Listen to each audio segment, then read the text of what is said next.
नमस्कार। अविकारी शब्दों में हम नंबर 2 करेंगे संबंध बोधक। क्रिया विशेषण हम कर चुके।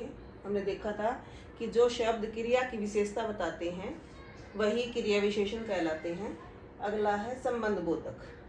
जो अव्यय संज्ञा या सर्वनाम के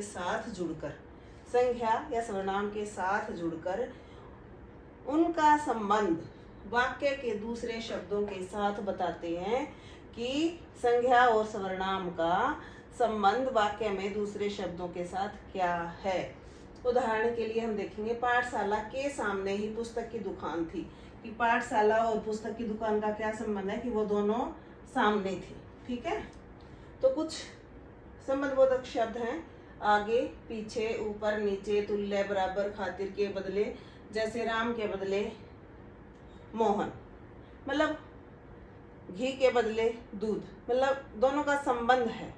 तो संबंध बता देंगे कि संज्ञा और सर्वनाम का संबंध क्या है वाक्य के दूसरे शब्दों के साथ। दूसरा अगला है नंबर 3 पे आएगा समुच्चय बोधक अव्यय। समुच्चय बोधक अव्यय क्या होते हैं? जो अव्यय शब्दों जो शब्द होते हैं और पदबंध होता है। आपको पता है कि जो शब्द हैं उनको वाक्य में प्रयोग करते हैं तो वही पद होते हैं। और पद कई पदों का जो गुच्छा होता है या 2 या 3 पदों को मिलाकर एक पदबंध बन जाता है। तो पदबंध या वाक्यों को परस्पर मिलाते हैं। ठीक है। अभिनव और अभिषेक विद्यालय जाते हैं। तो अभिनव और अभिषेक दोनों को मिला दिया और के द्वारा। तो जो और शब्द है समुच्चय बोधक है।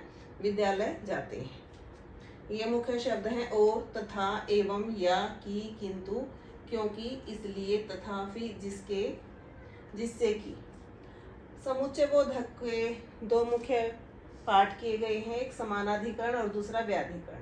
समानाधिकरण समुच्चय बोधक क्या होते हैं कि जो दो समान वाक्यों को या समान पदों को जोड़ते हैं वो समानाधिकरण होते हैं। और व्याधिकरण वो होते हैं कि जो एक मुख्य वाक्य और उपवाक्यों को आपस में जोड़ देते हैं। जैसे पढ़ाई करो अन्यथा फेल हो जाओगे। वह फेल हो गया क्योंकि। इस वाक्य को अपनी बात पूरी करने के लिए दूसरे के ऊपर डिपेंड रहना पड़ता है, इसीलिए ये व्याधिकरण है। वह फेल हो गया क्योंकि उसने परिश्रम नहीं किया। तो ये हमारे हैं अविकारी शब्द। धन्यवाद।